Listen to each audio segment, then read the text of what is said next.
None of this is new. My world, the chaos around me, what I've known to be true.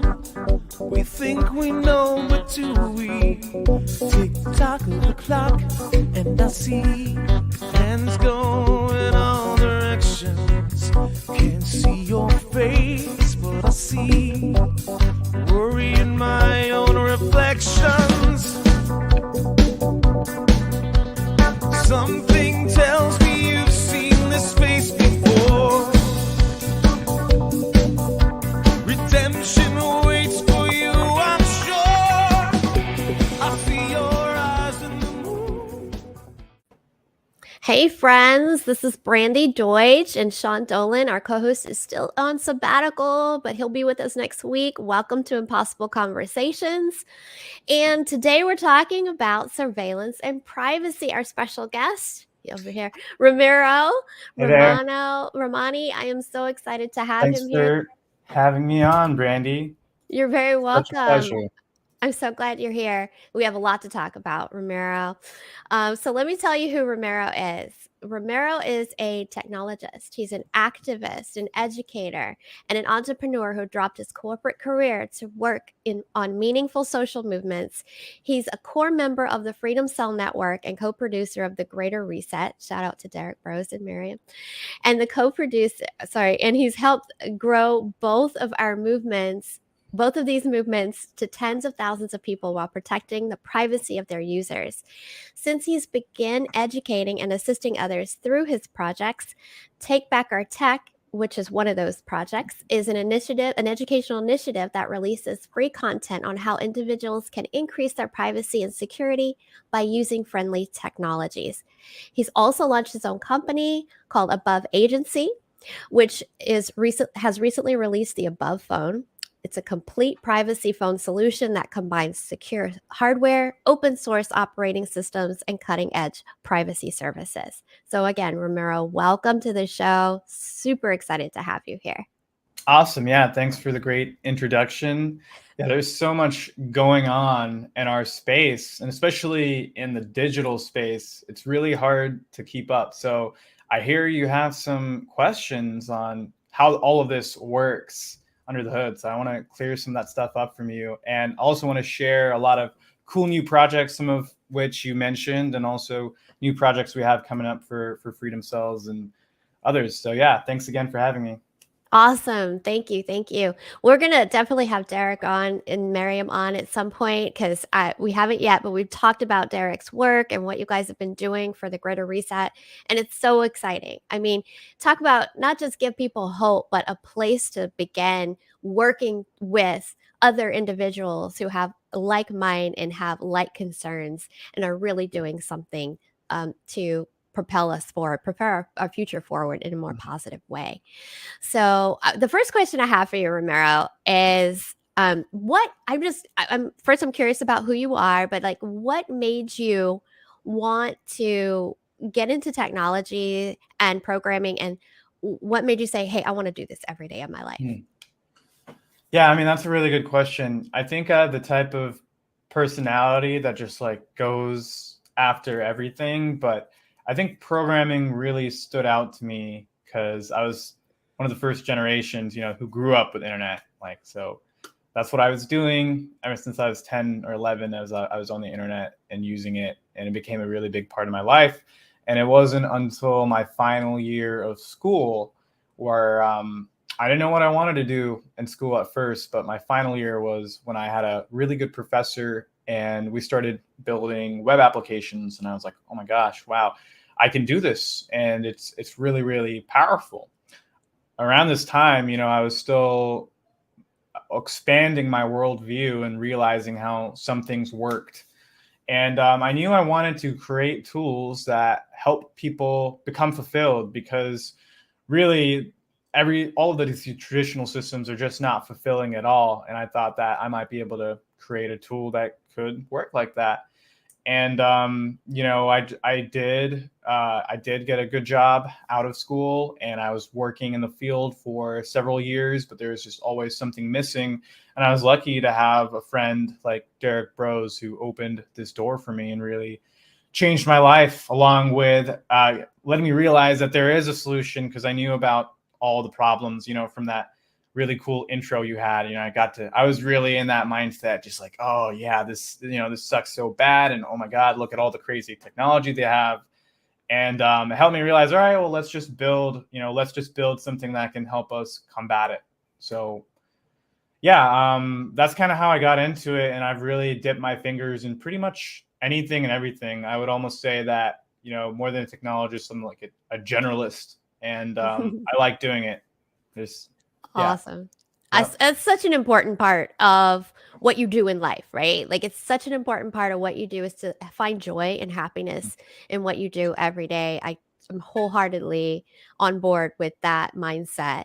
So my burning question, I was going to wait till the end to ask this, but you're like, maybe you should start with that. My burning You can question wait, for you. what's the end? Yeah. Switch to background. Exactly. My burning question for you is there such thing as 100% secure? Mm-hmm. Yeah, so let's talk about how the internet works. So the internet is a backbone of these servers that are all kind of like their parent. They have this parent-child relationship. So we're always going through multiple servers to find authority. And that's how things like our secure web connections work. Is we're not just connecting directly to another computer, but there are a lot of different pieces involved, like the certificate authorities who are like, hey, this website is who they say they are. So there's always third party involved. There's third party involvement, and then there's always the internet service providers themselves, which are providing us the service at our homes. And because we're going through them, all of our internet traffic is passing through them. These internet service providers too, even if you don't have a direct one, whoever you're communicating with, they also have their internet service provider, right? So there's this bi-directional communication that happens, and it's all happening on hardware that you don't own, things that are just not in your possession. And there's layers of encryption that we have on top of it, but at the end of the day, there are a lot of people are trying to take responsibility for your security, and I think that's where the danger comes in. To answer the question, no, there's no such thing as absolute security, especially on the internet. If you think that there's anything you can do to prevent attacks from intelligence agencies or state level actors, there's most likely there's not, because there's just so many different types of intelligence gathering techniques they can use that don't necessarily have to be like directly in your computer. They don't have to directly hack into your computer. They could monitor the energy coming off of your screen, or maybe the vibration on a window. So there's always, you can put up walls, but there's always a way around it. And of course, it's these state level actors and agencies that are going to know the most about that. So the question then becomes, am I aiming to be 100% secure?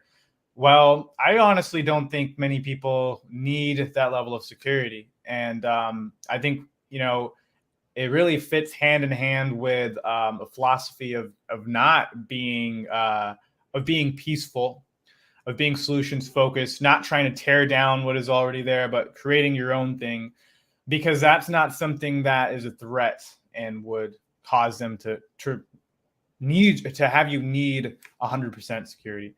And so it becomes this, instead of aiming for 100% security, let's aim for the Pareto principle, which is more doing the 80%, doing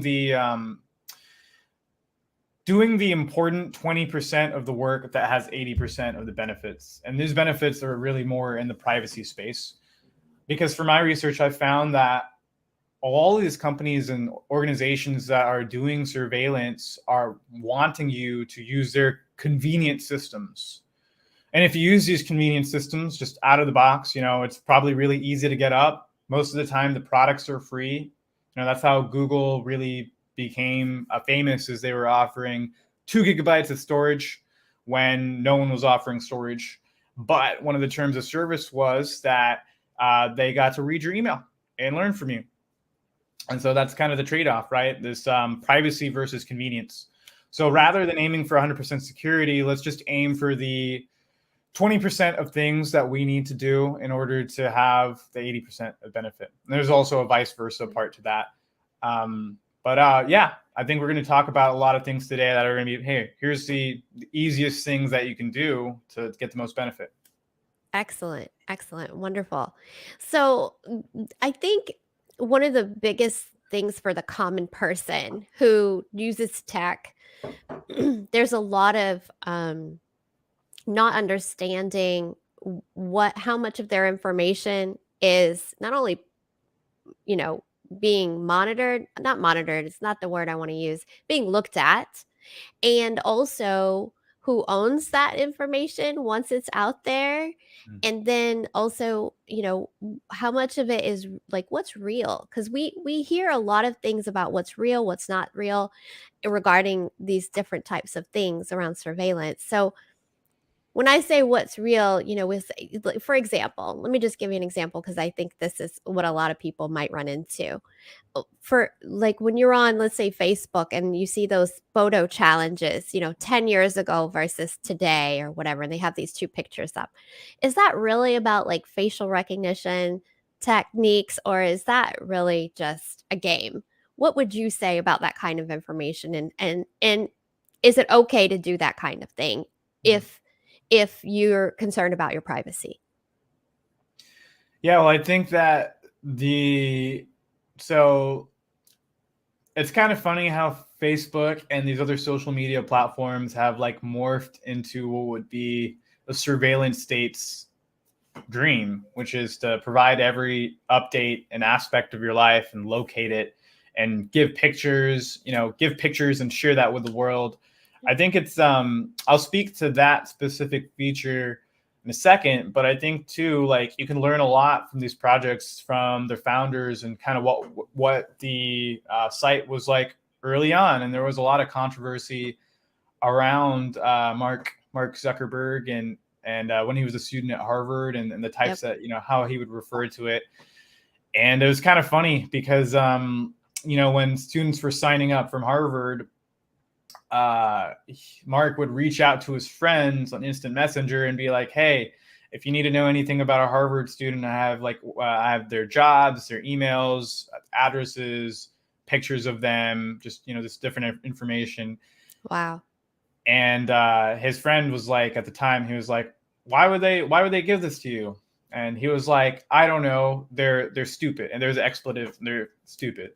And I was just like, yeah, it's like that is the CEO of this now huge behemoth of a company.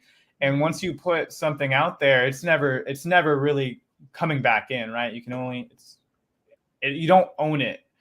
And there's terms and conditions that you can look to in that. But we've already seen companies like Clearview AI, whether there was a partnership behind the scenes, or whether this company Clearview AI they're essentially scraping other social media sites like LinkedIn and Facebook and gathering all these images of people's faces. And, I don't think there was a partnership between the two companies, but it just shows that once you put something out there, it can't be taken back, and it's just absorbed into whoever might want to use it. So yeah, I'll pause there.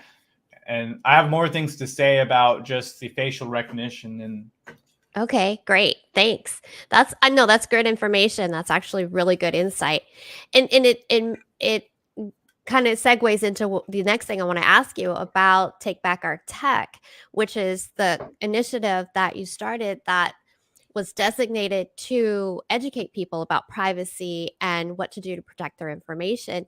What do you find yourself teaching people over and over again? What is the biggest thing you think people don't really understand about technology and privacy, and what do you keep coming back to? yeah, so I think I was saying this earlier a little bit, but I think it's convenience and marketing. It's you've got to really understand that the things that are marketed to you, the things that you see billboards on, the things that are most convenient because they come that way out of the box are usually the things that other people benefit more than you benefit. So like, for instance, you go to the store and you have your pick of computers. Well, you're either getting a Windows computer or a Mac computer. You can't go into the store and get a Linux computer. Although that's changing now online, but at least in person, that's what your choices are. So it comes down to understanding when you're using a proprietary system, which proprietary means that you don't get to see any of the code that is running on the machine, any of the instructions that machine has, which Windows and Mac OS, they do all sorts of stuff in the background, some of which we can observe, other stuff we can't observe. But when that happens, you don't have any clarity into what the machine is doing. And two, there's not much you can do to protect yourself. So I have like people ask me, because we launched this de-Googled phone project. We show people how to de-Google their phones. We sell our own phones. We have people ask us, is there anything I can do with my Apple phone? Well, no, because all of it is very locked down. Like there's no transparency in the operating system whatsoever. Same thing with Windows. Like another big part about this is like, you really don't own your device. If you're using a Windows computer, you've probably ran into the update scenario, which is just like they really want to use their updates, and you don't have a choice in the matter. So it's more like, rather than asking you, do you want an update? It's like, oh, I know you want an update. We'll do it tonight. Or, all right, it's been too long. Like, just stop what you're doing. We're going to take care of it for you because you can't be trusted. You're too immature to use your own computer, which is just preposterous. So when you use open source operating systems like Linux and other flavors of Linux, and there's other stuff like FreeBSD, you begin to have more choice and say in the matter. So that's what it comes down to, is like proprietary versus open. Yeah, and freedom. More exactly. freedom. That's great insight. For you've written a lot around these subjects. I want to encourage people listening today to go to takebackourtech.org so that Do you mind they if I share the site? Please share the site. I'd like to encourage people to go to that site so that they can see what type of information that you have been writing about and what they can expect to see. Tell us what we're looking at, Ramiro. Sure. So this is Take Back Our Tech. This is a educational initiative we launched last year. It's been past the birthday. My birthday was earlier this month, I think June 9th. So happy birthday to Take Back Our Tech. Happy birthday! Woo! And this is where I like to share the solutions that are the easiest to use and work better than things we're used to. So like, one of the biggest complaints I hear is when switching to Linux is like, I'm not sure if anything will work. Well, a lot of these articles and videos are designed to show you like, no, everything you're used to, all the tools you're using, you can still have those tools. It's just they just have different names to them, right? And there's a different way of operating them. But it's just a matter of like educating yourself on how to use it. So I've got a whole bunch of videos in here. You can see they're broken up by the subject line. So for instance, if you're using a Windows or Mac computer at home and you want more privacy, you might look at the operating system series. And I have a few really good articles that I'm going to just call out. Here is, let's see. So here's a big article on why you should make the leap to Linux. And I'm happy to talk about this too. But it just goes into all the different things. Like, what I'm talking about, suggesting to you is free. You'll actually save money by doing this. It's very likely you'll save money because a lot of programs that people are making you pay for, it turns out that someone has already made the same thing for free. Wow. It's verifiable. You have more choice in the programs you want to download. It doesn't force updates on you. It's not filled with bloatware because there's a lot of, when you buy a computer from like a manufacturer, they'll put in their own programs and stuff. Yeah, And I noticed that. Yeah, it's super annoying. It's just, it irks me. This is definitely great information, especially as far as Linux. I mean, a lot of people don't even know that that's an option or that's a choice. So Mhm. thank you for that. That's excellent. Talk a little bit about the above phone. Sure, and I will start talking about the above phone. I just want to mention really quick too with Linux. So there's an article called "Installing Linux from Scratch to Save the World." All you need is a USB and a computer at home, and you can do this. If you're not quite confident to do it yourself, we're actually launching a new product called a guided Linux install, where myself or someone on our team will walk you through the entire process of, hey, here's all the programs I use. Let's get Linux installed on one of your old computers using a USB you already have. It's actually better for the environment, right? We're recycling, and Mm. then get you set up on the way on the get you set up so you can do everything that you're used to doing. Sorry, I just had to say that. Awesome. No, that's perfect. Thank you. Because a lot of people don't know they can just get started on what they already have. They don't need to purchase anything new. They could just get started on Linux right away. That's excellent. Absolutely. And yeah, so the second thing I want to talk about is the above phone. And if you're not too keen on what's going on with mobile privacy, I think it is even more concerning than what's happening just on the internet in general because of how close the phones are to our hearts and bodies, and how many more sensors they have on them, including the camera and the microphone. And what I ended up uncovering through my research when I was developing this product was that there is so much going on behind the scenes.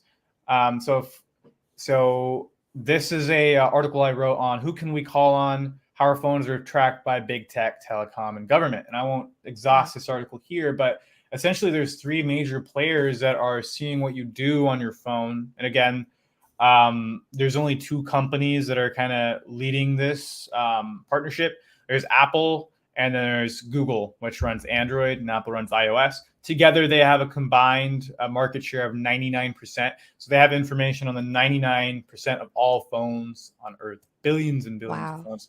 Wow. Um, and yeah, and so there's three layers that are collecting information. There's the operating system, right? This is the base layer. This is like when you're dialing numbers on your phone, or you're adding contacts, or you're turning on your sensors, like you're connecting to Wi-Fi, etc. There's been studies done here that have shown that this information is being sent off to Apple and Google even when you don't expect it to. For instance, when you Wow. turn on your location, when you're using an iPhone, it will send off your location to Apple. But not only that, it'll send off all the MAC addresses of all the devices connected to your Wi-Fi network if you're connected to one at that time. Wow. So it's like, why do they need that information? Like, where did that come from? Is that really relevant to provide me a location service? No, it's not. Exactly. And they're just, completely using it for their own good. So there's that. There's a bunch of stuff here. This is like a 5,000 word article that explains. You'll basically know everything that I know by reading this article when it comes to phone privacy. And there is the applications we use are also a huge problem, because it turns out the most app developers are using analytics and advertising within their apps. And guess who owns most of these companies anyways, or has bought them? Google, or its Mm-hmm. parent company, Alphabet. So now they Yes. have the Alphabet. operating system. Yep. Yeah, Yep. they've So got it's layers. layers. Yes. Wow. That's incredible. Yes, I definitely want to encourage everyone listening or watching today to go to Take Back Our Tech to read these articles. Super, super important that they have this information, or, you're kind of in the dark. Like, you really don't even know. What you were saying kind of brought up a question for me. Is Mhm. there a GPS system that doesn't use Google? Or doesn't use some of these? Is there an app that we Mhm. could get on our phone that doesn't use those kinds of surveillance tech? Yeah, so when you say GPS, I think you mean mapping app, and there Yes. are alternative mapping apps. And this is a super important subject too, because one of the things I was going to share today was geofence warrants, which is pretty troubling. I don't know if you've heard about this, but there are these new type of warrants that law enforcement and other governmental agencies can use, where they will pick a date and a time, and they will get all the phones that were there. And it's super troubling because it's very easy for them to do that. And so people have already been mistakenly arrested and prosecuted for crimes that they did not commit. Wow. In the article, there's this gentleman named Jorge Molina who he got picked up in one of these Sensor Vault warrants. Sensor Vault is Google's database for all this geolocation data. And they interrogated him for 6 days, and it turns out that he was nowhere at the scene of the crime. They picked up his phone because he let his phone to a suspect in this murder. So he completely got roped up in that. And Sensor Vault is an example of what would happen if this technology was used to enforce unjust laws. Now we're actually moving into where in different countries that aren't ours, we're seeing how this technology is rolling out. And if you want to protect yourselves against that, you can do something like de-Google your phone, right? Which is to remove the corporate attachment. So to go back to answer your original question, yes, there are alternative mapping apps. And here I'm going to share my screen to show you some of these apps. So this is the above phone. This is a de-Googled phone. It's one of the only phones that doesn't have a corporate attachment, doesn't have pingbacks to Google and Apple for the operating system, and then also has a list of apps that are private in themselves. So organic maps here, I wish I can try and pull up organic maps on F-Droid. Here we are. So this is a mapping application which you download all the maps to your phone ahead of time. And you can actually navigate completely offline because it's not doing any routing while you're out and about, and it's already pulled the maps down. So it's really, really awesome. Cool. Yeah, it still uses GPS. So, that is like your phone is passively getting information from satellites, and GPS position system is, developed by the U.S. military. So that there's that aspect. But right. I think for most people, they're okay with just not being picked up in the Google warrants. So right. I don't even know. Yeah. I don't even know if they make key maps anymore, but I remember when I was younger, I used to carry around a key map, and I was like, I'm just going to start carrying key maps in my car again. Are those like maps per like city or something? Just like yes. Every city has one or had one. I don't know if they're still making them, but every city had one, and basically it's like it gives you coordinates. So you go to the back if you're looking up a street. They're all in alphabetical order. Now I'm dating myself, just so you know.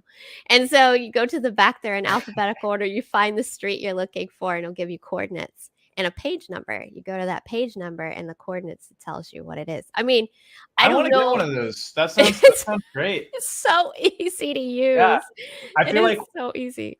One of those combined with like one of these apps, and like you're using them together, like, all right, I know he lives on this street, get up the geolocation, put it in this thing. Exactly. Then you have navigation without really needing to ask anyone, exactly. That's pretty cool. Exactly. Nice. This is really great. This is really awesome. I love the above phone. I love the idea. I'm definitely getting one myself. I've been saying it for a year now that I'm going to get an above phone. I do have a phone. I have not updated it since before the COVID response. Because there was all these rumors going around about, you're going to be tracked and traced if you update your phone, and at this point, you wait too long and then certain apps don't work because they want that update, right? Right. And it's almost like this very dysfunctional ancestral relationship, with these apps and your phone, and you go, that's not healthy. That seems really toxic. So I really do love the idea of having more freedom, of having more ways to connect without being tracked, traced. My husband has facial recognition on his phone. I'm like, I'm not doing that. I don't want people to know where I am, what I'm doing. I don't do that kind of thing. That's just me. I appreciate privacy. Yeah, for sure. And this, these tools are a way where we can start to do that. So I'm like, just a few highlights of this phone, you actually have granular control over what sensors you want it to use. So you can turn off the microphone, you could kill the radio just with a tap of a button. You know, you can turn off the camera. And then when you have apps on your phone, like even if you needed to use Facebook, which I'm not sure why you would after what you heard today, but if you needed to use it, at least you could deny the Facebook app those permissions. And that's the really important part here is denying these apps permissions and also being able to disable that at a high level. And then there's a lot of other security improvements. So it's important to note that these phones are all running de-Googled operating systems. We offer 2 operating systems, Calyx OS and Graphene OS. And by no means do you need to buy this from us. You can go and actually purchase one of these phones and install the operating system yourself as well. It's completely DIY, and we're going to release content on how to do that. And when you've done this, you actually get a lot of security benefits as well, specifically from Graphene OS. And there's no Google code actually running on the phone. We've been starting to verify this ourselves by observing the network traffic, and results are looking good, and we're formalizing a longer study. So exciting news. If you want to learn more about the above phone, check out this video on the front page. It's kind of far towards the bottom, but check this out, and you can always message us here. Here's our email, and there's also a button to chat with us on Telegram. Happy to answer any of your questions. And I think Brandy and I are going to collaborate after this and see what we can do about getting y'all a discount code. Definitely, definitely. Because I know a lot of our audience members are into this kind of technology, would love to have more privacy in their lives. And, you know, it's just all around. I think it's just an amazing idea because of what we become as, you know, a society, and just so under so much pressure to share and let everybody know what's going on. Knowing that we can have that privacy and have control of our own data and our own privacy is very reassuring. So, Ramiro, thank you so much for being on the show today. Guys, check out takebackourtech.org, abovephone.com for more information. And as Ramiro said, like, they're there if you have questions and want to know more about either about their products or what you can do, just free information about having more privacy. Thank you so much, Ramiro. Thanks for joining us.